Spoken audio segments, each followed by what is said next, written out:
Hello everyone, welcome to a new video of stock market noob. আজকে আমরা কথা বলতে যাচ্ছি লাভেলো নিয়ে। লাভেলোর পুরা নাম হচ্ছে Tofika foods and Lovello ice cream PLC. Food and allied সেক্টরে একটি ভেরি ট্রেন্ডিং স্টক। এমন বিনিয়োগকারী কমে আছেন যারা এটা নিয়ে অ্যাটলিস্ট কথা বলেন নাই। অনেকেই হয়তোবা হাই প্রাইসে এন্ট্রি নিচ্ছেন। আমার মতে ভালো প্রফিট করার জন্য রিসেন্ট টাইমসে হয়তোবা এর ডিভিডেন্ডের ঘোষণা আসতে পারে, এবং গত বছরের ডিভিডেন্ড যেরকম দিয়েছিল অনেক আশাদায়ক একটা সিচুয়েশন ক্রিয়েট করে দিয়েছে। অ্যাটলিস্ট এই স্টকটিকে ঘিরে 20%-এর ডিভিডেন্ড গত বছর দিয়ে তাক লাগিয়ে দিয়ে কিন্তু স্টক ডিভিডেন্ড ছিল যেখানে 10% এবং 10% ক্যাশ। আর পি রেশিও হিসেবে একটু উপরের দিকেই আছে। ডিভিডেন্ড ইল্ডের কথা বললেও খুব বেশি যে এরকম না, 1.02% ডিভিডেন্ড ইল্ড দেখতে পাচ্ছি। অ্যাটলিস্ট 3%-এর কাছাকাছি যাওয়ার মতো ডিভিডেন্ড ইল্ড কিন্তু ডিজার্ভ করে যদি আমরা কম্পেয়ার করি এর রিসেন্ট টাইমসের ইপিএস নিয়ে। তাও আমরা যদি ফান্ডামেন্টালস গুলো একটু ভালো মতো দেখে নিই, লাভেলোয়ের যদি আমরা 52 উইকস মুভিং রেঞ্জ দেখি, 74 টাকা থেকে 110 টাকার মধ্যে উঠানামা করেছে। রিসেন্ট টাইমসের প্রাইস হচ্ছে 97 টাকা 70 পয়সা। আর আমরা এখানে দেখতে পাচ্ছি শেয়ারের সংখ্যা 9,35,00,000। আর যদি আমরা হোল্ডিংস এর দিকে যাই, এটা এ ক্যাটাগরির একটা স্টক, তাও স্পন্সরের কাছে কিন্তু 38.66% আছে, স্পন্সর ডিরেক্টরদের কাছে 25% ইনস্টিটিউশনাল এবং পাবলিকের কাছে 36%। সো মোটামুটি 60%-এর উপর কিন্তু ফ্রি ফ্লোটিং শেয়ার রয়েছে, যেটা ডিভিডেন্ডের কথা যদি আমি বাদও দেই, ফান্ডামেন্টালি যদি দেখি, খুব বেশি স্ট্রং যে ফান্ডামেন্টালি সেটাও বলা যাবে না। বাট ও যেটা নিয়ে এখন আমরা ডিসকাস করতে যাচ্ছি যে ইপিএস যেগুলোর রিসেন্ট প্রতিবেদন ছিল সেগুলোর বেসিসে কিন্তু স্টকটির পারফরমেন্স বেশ ভালো হচ্ছে এরকম কনসিডার করা হচ্ছে, যার কারণে মানুষ ডিভিডেন্ড পেলে হয়তোবা একটা বড় রাইজে যাবে সেই চিন্তা করে অনেক বেশি এন্ট্রি এখন নিতে দেখা যাচ্ছে।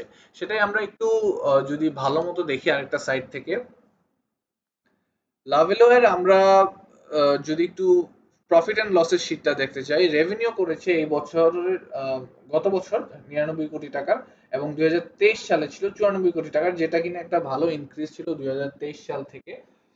আর প্রফিটের কথা যদি বলি, 2023 সালে যেখানে 38 কোটি প্রফিট করছিল, 41 কোটি টাকার প্রফিট 2024-এর ডিভিডেন্ড পাওয়ার সময় প্রতিবেদনে দেওয়া হয়। আমরা এখন একটু দেখে নিতে চাচ্ছি যে এই বছর কি সিচুয়েশন আছে। আমরা একটু ডিভিডেন্ডটাও দেখে নিই। ডিভিডেন্ড 2024 সালে 10% ক্যাশ এবং 10% স্টক ডিভিডেন্ড দেওয়া হয়। ইপিএস ছিল 1.43, ন্যাভ ছিল 13.37, যেখানে ইপিএস 1.24-এ 2023 সালে 10% এবং 1.43-তে সেম 2022 সালে 12% ডিভিডেন্ড দেওয়া হয়। কিন্তু 2024 সালে যে ডিভিডেন্ড ছিল 1.43 ইপিএস এ 20%-এর টোটাল ডিভিডেন্ড কিন্তু দেয়া হয়েছে। সো আমরা যদি এই বছরের একটু নিউজ গুলায় চলে যাই, একটু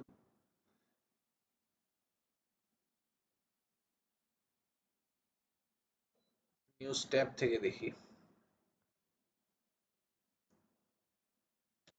আচ্ছা, এই মুহূর্তে আমাদের লেটেস্ট প্রতিবেদন পাওয়া পর্যন্ত কোয়ার্টার টু এরটা যদি আমরা খেয়াল করি,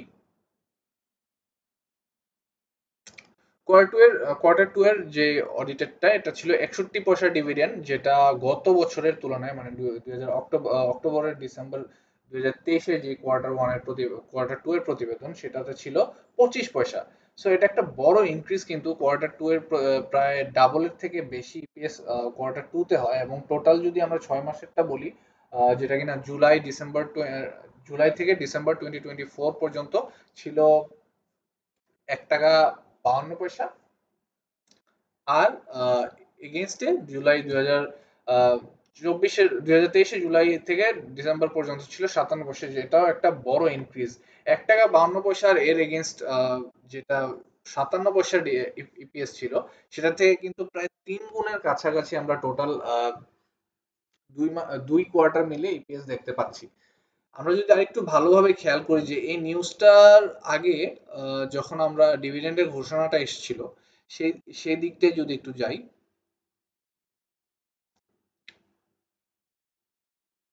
বোর্ড মিটিং এর স্কেজুল করা হয়েছিল হচ্ছে এটা 9 অক্টোবরে। 9 অক্টোবরের অ্যাকচুয়ালি বোর্ড মিটিং কবে হবে সেটা নিয়ে একটা সিদ্ধান্ত এসেছিল। 9 অক্টোবরের বেসিসে আমরা একটু 2024 সালে কিরকম প্রাইস রেঞ্জ হয়েছিল সেটা খেয়াল করে নিব, এবং যখন 20%-এর যে ডিভিডেন্ডটা ঘোষণা করা হলো, আই থিঙ্ক 20 তারিখ করা হয়েছে 2024 সালে, সেটার প্রাইস পয়েন্টটাও আমরা দেখে নিব।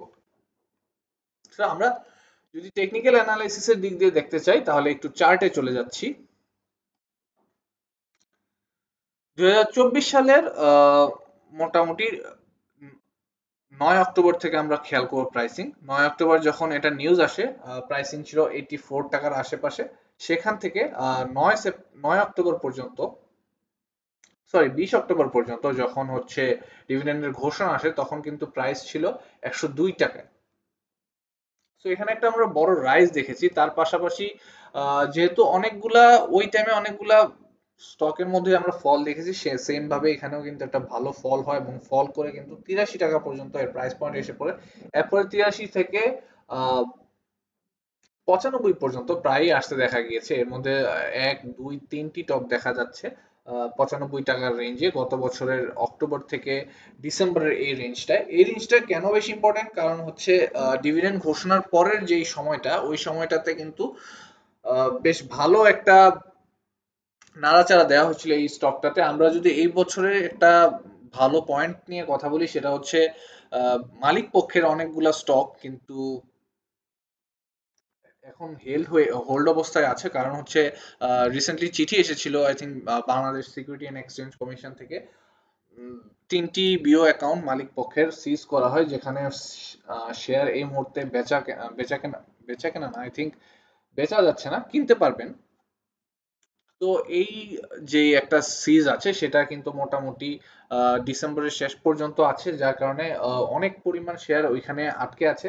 এটা একদিক দিয়ে ভালো হতে পারে যদি ওনারা শেয়ার ম্যানিপুলেশনের সাথে আসলে জড়িত থাকে, যেটা কিনা তাদের উপর অভিযোগ আনা হয়েছে, সেটা যদি কনফার্মেশন পাওয়া যায় তাহলে আমি বলবো যে এটা একটা ভালো দিক হতে পারে যারা এই স্টকটিতে ইনভেস্ট করে রেখেছেন। কারণ যখন তারা লো প্রাইসে ছেড়ে দেওয়া স্টার্ট করবে বা অনেকগুলো স্টক একসাথে সেল করে দেওয়া স্টার্ট করবে, তখন কিন্তু একটা ভালো ফল পাওয়া যাবে। আর ওভারঅল যদি এখনের সিচুয়েশনের কথা বলি, রিসেন্ট টাইমসে মেয়ের যখন ফল হয়েছিল, মেয়ের 15 তারিখ পর্যন্ত আমরা যে ফল দেখেছি, এরপর থেকে যখন উঠা স্টার্ট করছে, অনেকটা প্রাইস পয়েন্ট রেগুলার প্রাইস পয়েন্টের নিচে ছিল। 78 টাকা, 77 টাকা, 76 টাকাতেও ইভেন এই স্টকটি পাওয়া যাচ্ছিল, যেটা একটা বড় টানের সাথে কিন্তু 100 টাকা পর্যন্ত এসে পড়ে, এবং আমরা একটা বড় বুল ট্র্যাপের বুল ট্র্যাপ বলবো কিনা শিওর না, 110 টাকা পর্যন্ত উঠে কিন্তু আবার ড্রপ করানো হয়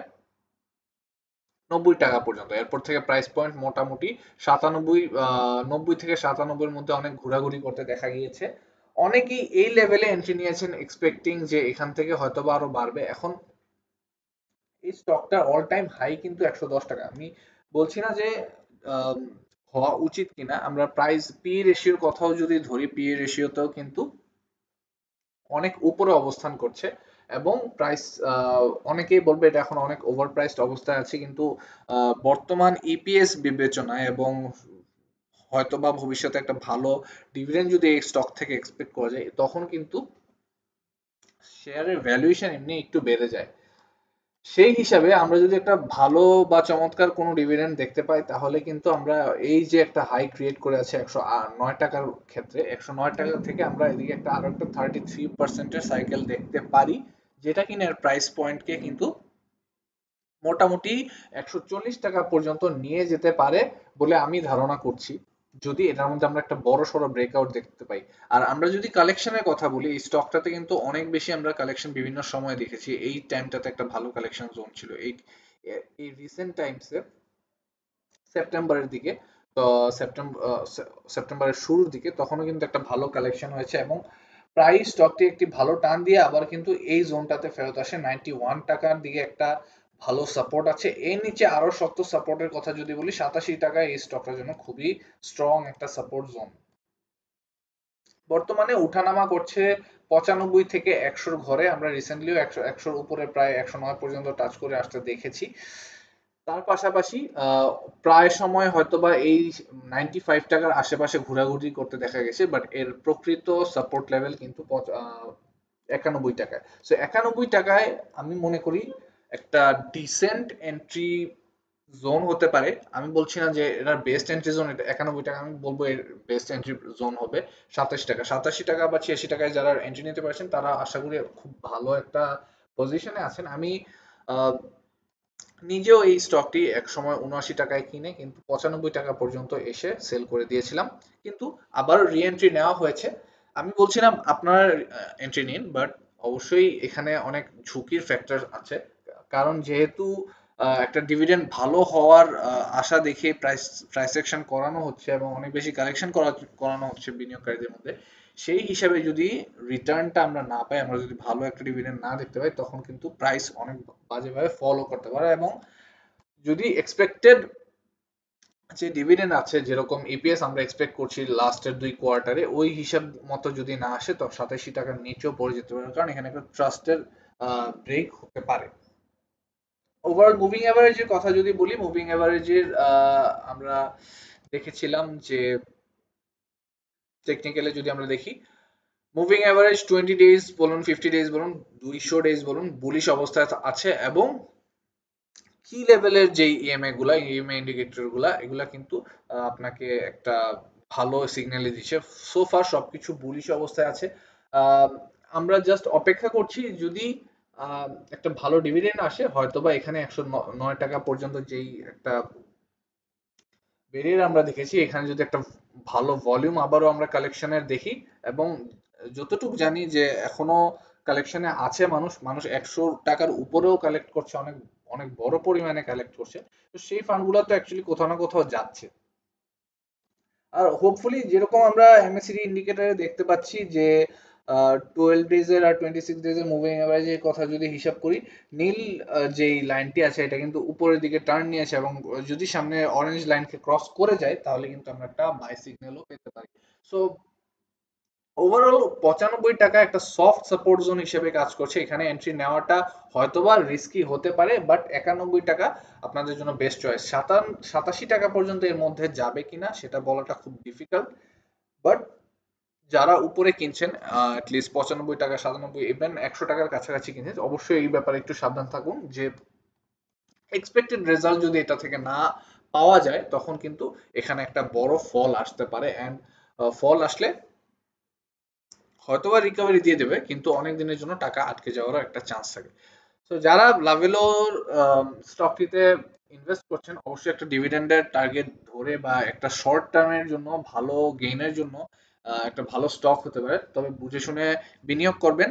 আর আপনাদের কি মতামত, লাভেলো স্টক কত দূর যেতে পারে, শর্ট টার্মে কি পরিমাণ গেইন দিতে পারবে, এবং লং টার্মে হোল্ড করার মতো স্টক এটি কিনা, সেটা নিয়েও আপনারা আমাকে কমেন্ট সেকশনে জানাতে পারবেন। ভিডিওগুলি ভালো লেগে থাকলে, এবং আরও যদি এরকম স্টক ইন্ডিভিজুয়াল স্টক বেসিসে অ্যানালাইসিস চান, সেটা কমেন্ট সেকশনে জানাতে পারেন। হোপফুলি আপনারা যারা সাবস্ক্রাইব করেননি তারা সাবস্ক্রাইব করে ফেলবেন, ভিডিওটিতে একটি লাইক দিয়ে দেবেন। দেখা হচ্ছে নেক্সট ভিডিওতে স্যাটারডে রাত 10 PM। Thank you.